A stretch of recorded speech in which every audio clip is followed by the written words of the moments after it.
नमस्कार, मी reiki grandmaster, counsellor आणि animal communicator Aditya Kulkarni ह्या व्हिडिओमध्ये तुमचं सगळ्यांचं पुन्हा एकदा स्वागत करतो. गेल्या व्हिडिओमध्ये आपण बघितलं होतं की एक्झॅक्टली निगेटिव्ह आणि पॉझिटिव्ह एनर्जी म्हणजे काय असतं. ह्या व्हिडिओमध्ये आपण बघणार आहोत की आपला ऑरा जो वीक होतो नॅचरली तो चार्ज कसा करायचा. आता ऑरा चार्ज करण्याच्या दोन पद्धती असतात. एक जी निसर्गतः अवेलेबल असते की ज्याचा आपण रोज वापर करत असतो पण ते आपल्याला माहिती नसतं.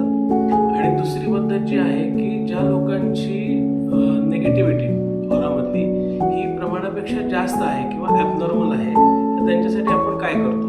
तर ह्या दोन पद्धती आपण बघणार आहोत. तर त्यातली पहिली पद्धत आहे की नॅचरली म्हणजे निसर्ग तुमचा ऑरा क्लीन कसा करतो. ज्या वेळेला तुम्ही तुमची सगळी कामं करून संध्याकाळी घरी येता, संध्याकाळच्या वेळेला हातपाय धुता, देवापुढे नमस्कार करता, दिवा लावता, तुमची झोप पूर्ण होते आणि सकाळी उठून सगळे विधी उरकून ज्या वेळेला तुम्ही आंघोळ करता तर ह्या संपूर्ण प्रोसेसमध्ये तुमचा जो ऑरा बाहेरच्या नॅचरल कारणांच्यामुळे डिस्ट्रॅक्ट झालेला असतो किंवा कमकुवत झालेला असतो तर त्या गोष्टीतनं तो ओव्हरकम होतो.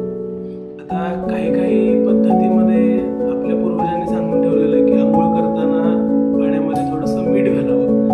तर आपल्याला सगळ्यांना माहिती आहे की मीठ हे एक अशी गोष्ट आहे की जी निगेटिव्हिटी ॲब्सॉर्ब करते. पण त्याच्या पलीकडे या आयुर्वेदामध्ये काही अशा गोष्टी आहेत की ज्याचा वापर करून आपण ऑरा शुद्ध करू शकतो. तर ह्या व्हिडिओमध्ये आपण बघितलं की नॅचरली आपण ऑरा कसा शुद्ध करतो. नेक्स्ट व्हिडिओमध्ये आपण बघणार आहोत की जर का निगेटिव्हिटी हायर असेल तर त्याच्यासाठी काय करायला लागतं. तर ते जाणून घेण्यासाठी माझ्याबरोबर नक्की कनेक्ट राहा. हा व्हिडिओ तुम्ही जर का यूट्यूबला बघत असाल तर माझा चॅनल नक्की सबस्क्राईब करा आणि बेल आयकॉन नक्की प्रेस करा. हा व्हिडिओ तुम्ही इंस्टाग्राम किंवा फेसबुकला बघत असाल तर पेज लाईक करा आणि कमेंट करा. इथून भेटूया पुढच्या व्हिडिओमध्ये. तोपर्यंत मस्त खा, स्वस्त राहा, स्वतःची काळजी घ्या. नमस्कार.